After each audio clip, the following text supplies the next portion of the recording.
Hello everyone, welcome back. ठीक है, तो आज हम स्टार्ट करने वाले हैं डेंसिटी से। इससे पहले वाले टॉपिक हमने पिछली वीडियो में कंप्लीट कर लिए हैं। ठीक है, तो देखो हम देख रहे हैं 3D सीरीज़ का। 3D सीरीज़ कौन सी होती है? जो हमने देखी थी scandium, titanium, vanadium, chromium, manganese से लेकर जिंक तक की। क्लियर? ये आपने पिछली वीडियो में देख लिया होगा। पीरियोडिक टेबल अपने आगे रख के बैठो, बुक में होगा वो खोल के बैठो। ठीक है, बेटर रहेगा आपके लिए, लर्निंग के लिए। अब देखो डेंसिटी क्या होता है? डेंसिटी होता है मास बाय वॉल्यूम। मतलब डेंसिटी डायरेक्टली प्रोपोर्शनल है मास के। जैसे जैसे मास बढ़ेगा वैसे वैसे डेंसिटी बढ़ेगी। याद करने का तरीका बता रही हूँ। ठीक है, अब देखो जब हम इधर जाते हैं ना सीरीज़ में, तो एटॉमिक वेट बढ़ता है, वेट। तो मास बढ़ रहा है तो डेंसिटी बढ़ेगी, पहली बात। अब ये ऐसे देखो स्कैंडियम, टाइटेनियम, वेनेडियम में बढ़ गया, बट क्योंकि केमिस्ट्री है तो एक्सेप्शंस तो होंगे, सिंपल सी बात है। तो इसमें कुछ चीज़ याद रखनी है, सिंपल है भाई, 2-3 बार देखोगे हो जाएगा, याद लिख के देख लेना।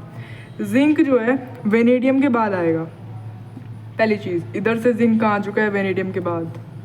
देखो जिंक का साइज़ कॉपर से छोटा है, यहीं पे एक चीज़ दिख चुकी है। एक चीज़ और याद रखनी है कि निकल और कॉपर का ना साइज ऑलमोस्ट सेम सा होता है।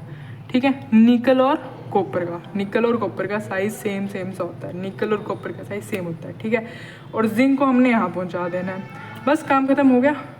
स्कैंडियम, टाइटेनियम, वेनेडियम के बाद जिंक को पहुँचा देना है। ठीक है, क्रोमियम, मैंगनीज, आयरन, कोबाल्ट, निकल, कॉपर का साइज सा सेम होता है, डेंसिटी सेम सी हो गई। ठीक है, हो गया, याद हो गया।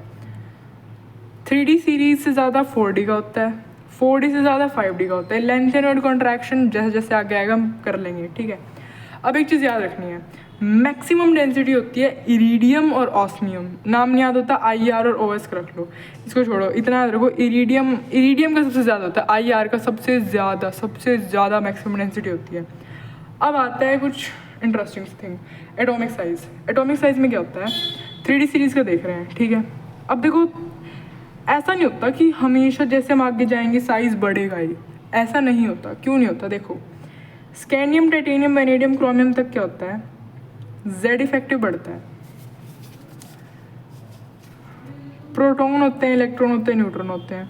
प्रोटॉन और न्यूट्रॉन जो है ना, ये डिटरमिन करते हैं किसी भी उसका वेट कह लो। ठीक है, वेट। इतना मैं वैसे बता रही हूँ जनरल नॉलेज के लिए। अब इसके आगे बढ़ते हैं।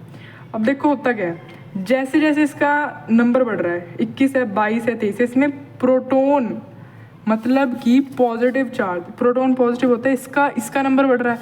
अब जितना ज़्यादा नंबर इसका बढ़ेगा ना पॉजिटिव चार्ज का, मतलब मान लो ये न्यूक्लियस है और ये हमारा एटम है, इधर कुछ इलेक्ट्रॉन है। अब इधर मान लो प्रोटॉन बैठे हैं, न्यूक्लियस में प्रोटॉन है, तो वो इलेक्ट्रॉन को अपनी तरफ अट्रैक्ट करेंगे, सिंपल सी बात है, अट्रैक्ट करेंगे। अब जितना ज़्यादा ये होगा उतने ज़्यादा इधर अट्रैक्ट होंगे, उतने ज़्यादा अट्रैक्ट होंगे। इसका मतलब ये और छोटा होता जाएगा। इतनी Z इफेक्टिव जो कह रही हूँ ना मैं, ZEFF, ये नंबर ऑफ प्रोटॉन्स मान लो। ठीक है, पॉजिटिव चार्ज कितना है? अब जितना ज़्यादा पॉजिटिव चार्ज होता है उतने ज़्यादा इलेक्ट्रॉन पास आएंगे, उतना छोटा उसका साइज़ हो जाएगा। ठीक है, क्लियर? आगे चलते हैं। अब इसी चीज़ को ध्यान रखना है जो Z इफेक्टिव मैंने बताया। अब मतलब नंबर ऑफ प्रोटॉन बढ़ रहा है, इधर जाते बढ़ रहा है, अब उस वजह से एटम का साइज छोटा होता है। बट अब देखो स्कैंडियम, टाइटेनियम, वेनेडियम, क्रोमियम तक ये वाला यहाँ पे क्राइटेरिया फॉलो होता है। उसके बाद ये मैंगनीज, आयरन, कोबाल्ट, इन तीनों में क्या होता है? अब देखो भाई, अब बड़ा होता जाएगा और शेल्स बढ़ते जाएंगे, यहाँ पे प्रोटॉन रह जाएगा, तो अब और बड़ा होता जा रहा है, और बड़ा हो जाता है, तो उसका भाई दूर जाते जाते ना उसका इम्पैक्ट कम हो जाता है। अब जहाँ पे प्रोटॉन है यहाँ इलेक्ट्रॉन है, इस वाले पे ज़्यादा इम्पैक्ट है इसका बजाय इसके, और जिसमें इतने सारे शेल होंगे उसमें तो और भी ज़्यादा इम्पैक्ट होगा। ठीक है, क्लियर? मतलब कम इम्पैक्ट होगा, पास वाले में ज़्यादा होगा, दूर वाले में कम होगा, इतनी सी बात है। तो अब और बड़े होते जाएंगे तो भाई थोड़ा थोड़ा ना इलेक्ट्रॉन रिपल्शन। अब मान लो इलेक्ट्रॉन बैठे हैं, ठीक है, यहाँ बैठा है हमारा प्रोटॉन, तो इन सेम चार्ज है, रिपेल करेंगे तो इनके बीच में रिपल्शन होने लग जाएंगी। दूर देख, यहाँ पे प्रोटॉन है, कई सारे शेल आ चुके हैं, अब इनके पास प्रोटॉन वाली पावर तो लगनी कम हो गई, Z इफेक्टिव बहुत कम हो चुका है दूर तक। अभी दोनों साथ बैठे हैं, रिपल्शन होने लगेगी, तो इस वजह से और साइज़ बढ़ने लगता है। क्या याद रखना है? इलेक्ट्रॉन रिपल्शन से साइज़ बढ़ता है, Z इफेक्टिव प्रोटॉन बढ़ने से साइज़ कम होता है। क्लियर? तो यहाँ पे अब क्या होता है भाई, इलेक्ट्रॉन रिपल्शन ज़्यादा भी नहीं कह सकते, मतलब सेम सा होने लगता है। उतना ही जेड इफेक्टिव लग रहा है, उतने प्रोटॉन खींच रहे हैं, उतने इलेक्ट्रॉन आप एक दूसरे को रिपेल कर रहा है। तो साइज़ ना थोड़ा कांस्टेंट सा रहता है, यहाँ। उसके बाद क्या होता है भाई, बहुत दूर दूर तक शेल जाने लगते हैं, ये ना और दूर दूर तक जाने लगता है ऐसे करके। अब यहाँ तो भाई इफेक्ट बिल्कुल ही नहीं रहता है इसका, बिल्कुल ही नहीं रहता ऑलमोस्ट। तो अब इलेक्ट्रॉन में रिपल्शन ज़्यादा होगी, जितनी ज़्यादा रिपल्शन होगी ना उतना ज़्यादा साइज़ बढ़ने लग जाएगा, सिंपल सी बात है। फिर इलेक्ट्रॉन रिपल्शन का इफेक्ट ज़्यादा होगा, फिर साइज़ बड़ा हो जाएगा। क्लियर? दोबारा सिंपल सी बात है, याद रखना है। स्केंडियम से क्रोमियम तक प्रोटॉन का इफेक्ट ज़्यादा होता है, तो साइज़ कम होता गया। फिर जेड इफेक्टिव और इलेक्ट्रॉन रिपल्शन सेम सी रही, साइज़ कांस्टेंट रहा। निकल से जिंक तक इलेक्ट्रॉन रिपल्शन ज़्यादा होगी जेड इफेक्टिव से, तो साइज़ बढ़ता गया। अब ये मैंने आपको वो बता दी इसकी बैक स्टोरी कि किस लिए अब हम जो आगे बताने वाले वो करने वाले हैं। ये आती है मेन चीज़ जो याद रखनी है। यहाँ पे एक वो लिखी है, न्यूमोनिक लिखा है, ठीक है, याद रखने के लिए। पहले मेरे को बकवास सा लगा था, बट अच्छा है, थोड़े टाइम बाद याद रहता ही है, मतलब जो ऐसी चीज़ होती है वो ज़्यादा याद रहती है। स्कूटी में जिंक वैसे क्राई क्यों फिर कोई नहीं, स्कूटी में जिंक वैसे क्राई क्यों फिर कोई नहीं, याद रखना है। मैंने पहले बताया था कि जिस तरीके से ये बढ़ रहे हैं उसी तरीके से ऑलमोस्ट सेम ही से है, ठीक है। बट ये सिर्फ मैंने वो बताया लॉजिक कैसे हो रहा है, बट आपको याद रखना है मेन चीज़, ठीक है। स्कूटी में जिंक वैसे क्राई क्यों फिर कोई नहीं, क्लियर, इजी है। अब आती है आयनाइजेशन एनर्जी। आयनाइजेशन एनर्जी होती क्या है? आयनाइजेशन एनर्जी होती है भाई, मतलब मैंने ये बना के दिखाया था, यहाँ से इलेक्ट्रॉन निकालना, उस इलेक्ट्रॉन को निकालने में कम से कम कितनी एनर्जी देनी पड़ेगी। ऐसे तो आने से रहा, हमें उससे कितनी एनर्जी देनी पड़ेगी कम से कम, ताकि वो बाहर आ जाए अपने शेल से। क्लियर, इतनी सी बात है, ठीक है। देखो 3D सीरीज़ में स्कैंडियम, इस वाली सीरीज़ में कुछ खास इसका ट्रेंड नहीं है, बस इतना ही बताया है कि रेगुलर ट्रेंड नहीं है कुछ, ठीक है। आगे चलते हैं।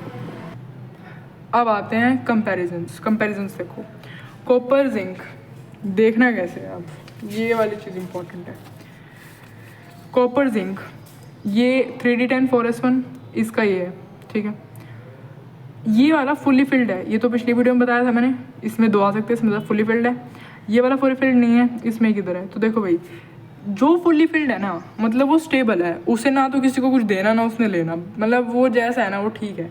तो अब ये क्यों चाहेगा भाई मैं अपने इलेक्ट्रॉन निकाल दूँ या दे दूँ, मतलब ये तो जैसा है वैसे बैठना चाहेगा, स्टेबल है, ठीक है। ये भाई बहुत उतावला है, इसको कोई एक इलेक्ट्रॉन दे दे ताकि इसका स्टेबल हो जाए, फुल फिल हो जाए भाई, ठीक है। अब ये फुली फिल्ड है, अब इसमें से इसको इलेक्ट्रॉन को निकालने के लिए बहुत मेहनत करनी पड़ेगी, बहुत ज़्यादा एनर्जी देनी पड़ेगी ताकि इलेक्ट्रॉन छोड़ दे, क्योंकि ये स्टेबल है, ठीक है। तो इसकी ज़्यादा होगी इससे, कॉपर से, इतनी फंडा क्लियर है। अब देखो कॉपर प्लस जिंक प्लस आते, इसका क्या मतलब है? हमने एक इलेक्ट्रॉन निकाल लिया, यहाँ से देखो निकलेगा इससे, बाहर वाले से 4s से एक निकल गया 3D10, इसका एक निकल गया 4s1। अब ध्यान से देखो, अब स्टोरी चेंज हो चुकी है। अब देखो इसमें ना 3D10 है, फुली फिल्ड है, 10 ही आ सकते हैं, बट अब क्या हो गया, इसके पास 4s1 आ गया। अब इसको रहेगा भाई मैं इसको फिल कर लूँगा जल्दी से, ठीक है, मेरा 4s2 हो जाएगा, मैं स्टेबल हो जाऊँगा। ये 3D10 है, ये खुश है, इसका स्टेबल है, इसको अब ठीक है 4s है ही नहीं, अब तो ख़त्म हो गई वो वाली बात। तो अब कॉपर ये वाला ज़्यादा स्टेबल रहेगा, इसको ज़्यादा एनर्जी देनी पड़ेगी, क्योंकि ये तो भाई तैयार बैठा है मेरे को दो, मतलब या तो मेरे को दे दो एक इलेक्ट्रॉन, या इसको निकाल दो, क्योंकि अगर ये निकल जाएगा ये भी ऐसा हो जाएगा।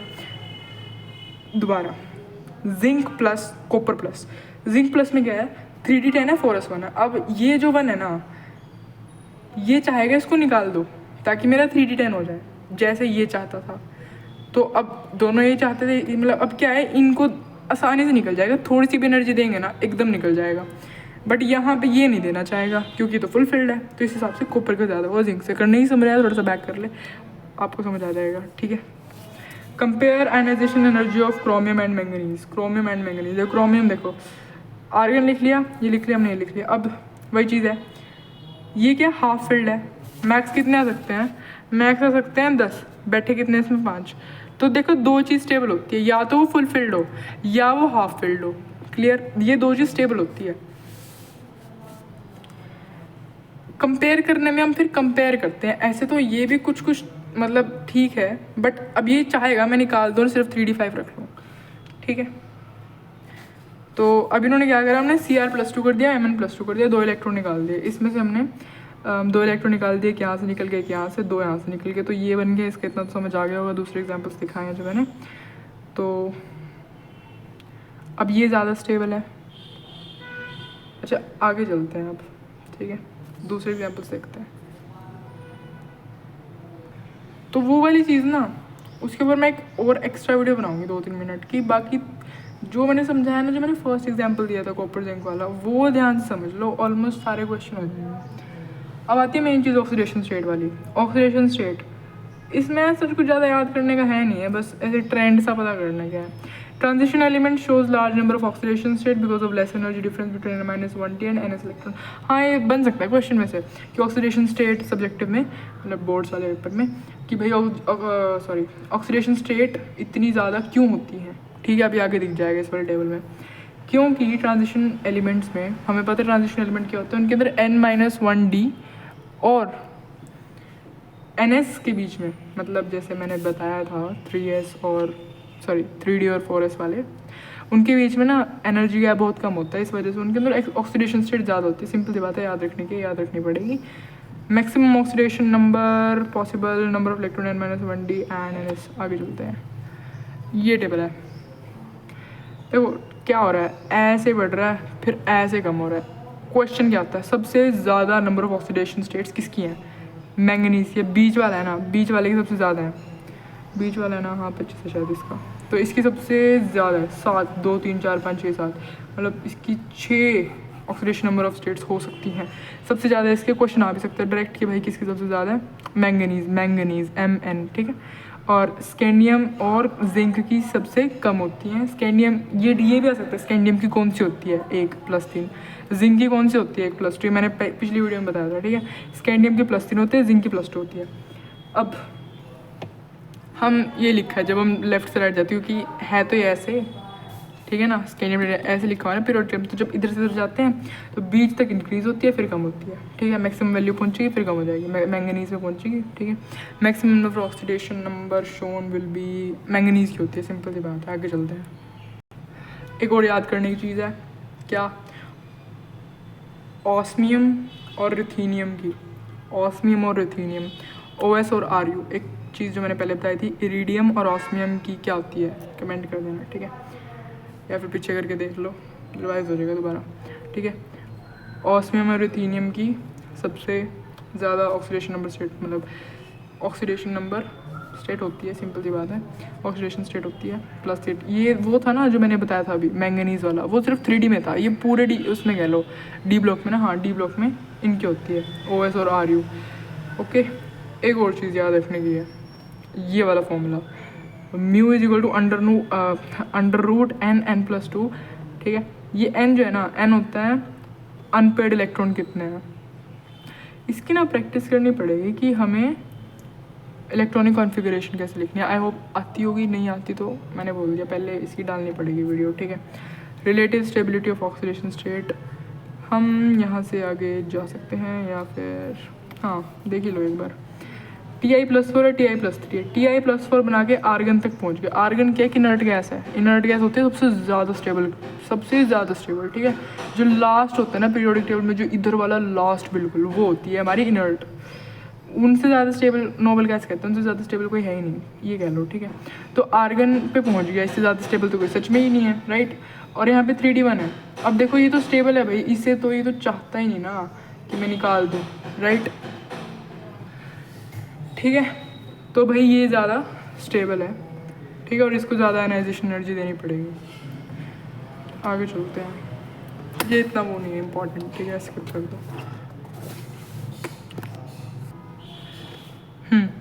तो इधर Mn+2 और Mn+3 है। Mn+2 है ना 3D5, ऑब्वियसली ज़्यादा स्टेबल है, क्योंकि मैंने आपको बताया था D5 मतलब क्या है, हाफ फिल्ड है, ठीक है। Mn+3 से, अच्छा हाँ, अगर हम Mn+3 से Mn+2 पे जा रहे हैं, मतलब हम एक अनस्टेबल से स्टेबल पे जा रहे हैं, तो वो पॉजिटिव होगी, ठीक है। तो वो पॉजिटिव, ठीक है। जब हम सॉरी वो जो डिस्टर्बेंस थी, हाँ, तो +3 से +2 जा रहे हैं ना, तो ये पॉजिटिव होगी, क्योंकि हम अनस्टेबल से स्टेबल में जा रहे हैं, इतनी सी बात याद रखनी है। दोबारा रिवाइंड कर लो, अच्छा चला आगे भी समझ आ जाएगा। एक बात याद रखनी है, D3 कॉन्फ़िगरेशन होती है ना, जहाँ D3 है वो ज़्यादा स्टेबल है, D3 ज़्यादा स्टेबल है। Cr+2 और Cr+3 देखो, इधर D4 है, D3 है, हमें लगेगा भाई इसको तो एक ही इलेक्ट्रॉन चाहिए स्टेबल होने के लिए, D5 पे आने के लिए, राइट, बट D3 ज़्यादा होता है। अगर अब मैंने लिख दिया कि मेरे को प्लस, अगर इधर जो लिखा है ना, जो इधर लिखा है, इसका मतलब है यहाँ से यहाँ जाना है, यहाँ से यहाँ जाना है, तो इससे +3 से +2 में जाना है, +3 से +2, ये स्टेबल से अनस्टेबल में जा रहा है, तो क्या होगा, नेगेटिव मिलेगी इसकी वैल्यू, एनर्जी की वैल्यू नेगेटिव मिलेगी। ये एक चीज़ सिंपल सी है, याद रखनी है कि कब नेगेटिव ले रहे हैं, कब पॉजिटिव ले रहे हैं, ठीक है। आगे चलते हैं। तो जो चीज़ याद रखनी है, हाईएस्ट ऑक्सीडेशन नंबर ना ऑक्सीजन और फ्लोरीन देते हैं, हाईएस्ट ऑक्सीडेशन नंबर कि कौन देता है, ऑक्सीजन और फ्लोरीन। ये चीज़ लग रहा होगा भाई पहले उसका बताया था, अभी इसका बता रही है। ये चीज़ ना इसको सेपरेटली याद करो, अगर कोई क्वेश्चन आया तो इसको सेपरेटली याद करेंगे। क्यों वैसे, क्यों ऐसा क्यों है भाई, इलेक्ट्रोनेगेटिविटी ज़्यादा है। इलेक्ट्रोनेगेटिविटी होता है कि हम इलेक्ट्रॉन को अपनी तरफ अट्रैक्ट कर रहे हैं, इलेक्ट्रोनेगेटिविटी ज़्यादा है, और इनकी मल्टीपल बॉन्ड, ज़्यादा बॉन्ड बना लेंगे उस वजह से, ठीक है। दो चीज़, इलेक्ट्रोनेगेटिविटी ज़्यादा है, मल्टीपल बॉन्ड बना रहे हैं, ठीक है। आगे चलते हैं। अब ये चीज़ आती है, यहाँ पे देखो सिंपल सी चीज़ है ये वाली। एक मेटल सॉलिड है, उसे सॉलिड से एक्वस जाना, एक्वस होता है मतलब लिक्विड टाइप, ठीक है, और एक इलेक्ट्रॉन रिलीज हो गया, तो सॉलिड से पहले वो जाएगा गैस में। मैंने बताया था सॉलिड से गैस वाली को क्या कहते हैं, डेल्टा एच एटमाइजेशन, ठीक है। अब गैस से अब वो एक इलेक्ट्रॉन छोड़ेगा, ठीक है, एक इलेक्ट्रॉन छोड़ेगा, क्या कहते हैं उसको, आयनाइजेशन एनर्जी, ये भी बताया था। फिर वो गैस था ना, उसे एक्वस बनाना है, उसे हम कहते हैं हाइड्रेशन एनर्जी, ठीक है। सिंपल सी बात है, बस एक साइकिल टाइप है, ठीक है। आगे चलते हैं। बाकी क्या चीज़ है, M+2 से कॉपर, कॉपर+2 से कॉपर तक वाला पॉजिटिव होता है, मतलब कॉपर+2 अनस्टेबल है, कॉपर जो है स्टेबल है। ये ना इलेक्ट्रॉनिक कॉन्फ़िगरेशन से ही पता लगेगा।